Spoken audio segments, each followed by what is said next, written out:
중국 산동성 성무현 마묘마을. 여기는 여느 중국의 시골과 마찬가지로 주민들은 농사일을 하는 동시에 종종 타지로 다른 일거리를 찾아 떠나곤 하였습니다. 마을 총각 장복도 마찬가지였습니다. 하여 1년의 대부분 시간에 가사 일과 밭일은 모두 아내 장만홍이 짊어지게 됩니다. 2012년 10월 19일 타지에서 돌아온 장복은 식탁 위에서 아내의 메모를 발견합니다. 잠깐 친정에 다녀온다는 내용이었습니다. 장모님 댁은 장복이 사는 데서 머지않은 가까운 차오현에 있었습니다. 원래대로라면 아내는 오후에 돌아올 예정이었지만 저녁 때가 다 지나도록 돌아오지 않았고 전화 한 통도 없었습니다. 오랜만에 집에 돌아온 남편은 저녁밥도 안 챙겨주는 아내가 야속했지만 친정집에 볼 일이 있어 그러겠지 하며 간단한 저녁을 차리려던 참에 마을 주민 한 분이 방문합니다. 밭일 갔다 돌아오는 길에 길가에 세워진 장복의 아내 장만홍의 스쿠터를 보았다는 것이었습니다.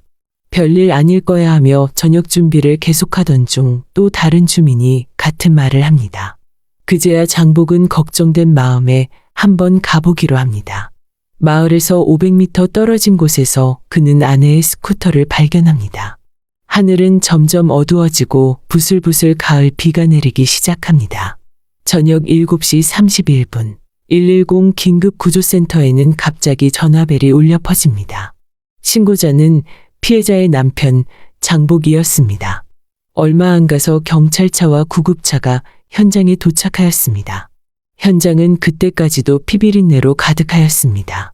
피해자는 40대 중반 여성으로 신원은 이미 피해자 남편이 확인한 상태였습니다.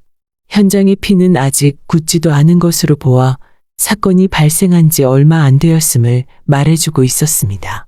그녀의 목에는 깊은 칼자국이 발견되었고 상처는 깊은 나머지 머리는 겨우 붙어 있다시피 하였습니다. 이때 경찰들은 범행 현장 주변에서 약 10m 정도 떨어진 곳에 한 명의 성인 남성이 누워있는 것을 발견합니다. 그 남성은 취객이 잠을 자고 있는 것처럼 보였고 의식이 혼미한 상태였습니다. 경찰이 이 남성의 신분을 조사하고 있던 중 곁에 있던 장복이 한눈에 알아보고 그는 자신의 사촌 형이라고 경찰에 알립니다. 장만홍은 무슨 이유에서 이런 비참한 일을 당했고 장복의 사촌 형은 왜 살인 현장 가까운 곳에서 의식이 흐린 채 발견되었을까요? 다음 날 장복의 아내 만홍의 사건은 마을에 빠르게 퍼지게 되었습니다. 지난 수십 년간 마을에서는 이런 악성 사건이 발생한 적이 없었기 때문에 이야기는 순식간에 마을 전체에 퍼지게 되었고 모든 종류의 추측들이 난무하게 되었습니다. 장복은 어릴 적부터 이 마을에서 자랐으며 마을 사람의 소개로 이웃 마을에서 살던 지금의 아내 장만홍과 결혼하게 됩니다. 아내는 이웃 마을에서 소문난 미인이었기에 그런 아내와 결혼한 장복은 아내한테 잘해주고 싶었습니다. 결혼한 이후에는 수입을 늘리기 위해 자주 다른 도시로 일하러 떠났고 한 번 가면 적게는 1년 많게는 몇 년씩 집에 돌아오지 않았기 때문에 대부분의 시간은 아내 장만홍이 혼자 지내는 일이 많았습니다. 하지만 돌아올 때면 옷이며 화장품이며 아내가 좋아할 만한 것들을 크게 한 짐 짊어지고 오는 아내밖에 모르는 남편이었습니다. 미모의 아내를 노총각들로 득실거리는 시골에 남겨두는 것이 걱정스러웠던 그는 평소에 친형제와도 다름없이 지내던 사촌형 장선청에게 가끔 돌봐달라고 부탁하였습니다. 하지만 도와준다는 명목으로 장복의 집을 자주 들락거리던 장선청은 도움의 손길을 장만홍의 침대 위에까지 뻗쳤습니다. 사실 장선청은 가정이 있는 남자였습니다.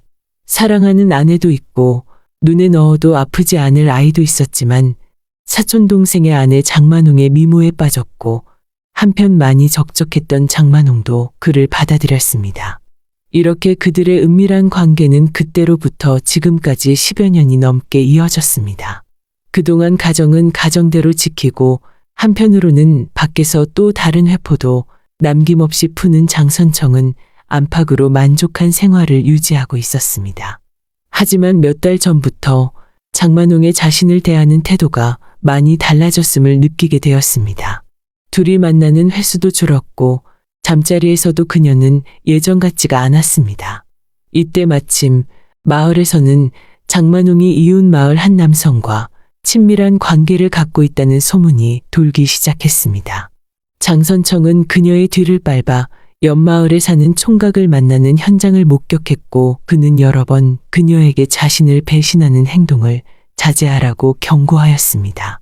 하지만 천성이 방탕했던 그녀는 남편도 아닌 내연남의 이와 같은 경고를 따를 리가 없었습니다. 그녀의 행동에 대해 큰 분노를 느낀 장선청은 마침내 복수하기로 결심했습니다. 장기간의 내연 관계는 그더러 그녀가 자신의 소유물이라고 착각하게 만들었을까요? 그의 복수는 철저했습니다. 그는 살해도구로 포박할 줄 칼, 수면제를 사용하기로 결정합니다. 사건 발생 당일 두 사람은 예정대로라면 만나는 날이었으나 장만웅은 돌연 약속을 취소하고 대신 친정집에 가게 됩니다. 장선청은 그녀가 옆마을 총각을 만나러 갔을 거라는 생각에 화가 극에 달했고 연거푸 그녀한테 전화를 걸었으나 친정에서 조용히 시간을 보내고 싶었던 그녀는 모든 전화를 무시해버리고 맙니다.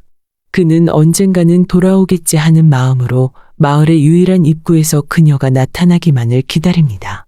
그녀가 나타나자 이미 살해 계획을 세운 그는 바로 달려들어 준비해둔 줄로 그녀의 목을 조릅니다.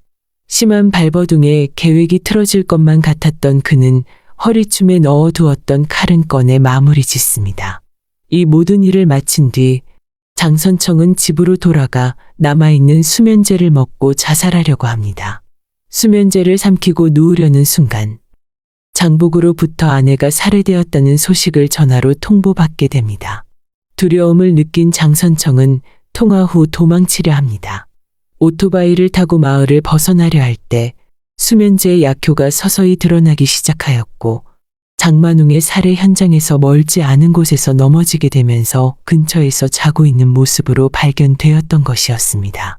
장선청은 체포되었고 중국 산둥성 호저시 중구빈민법원에서 사형을 선고받게 되었습니다. 사건 이후 장선청의 아내는 그가 이혼하고 아이를 데리고 마을을 떠났고 장복은 홀로 15살 아이를 데리고 부모님과 함께 생활하고 있다고 합니다.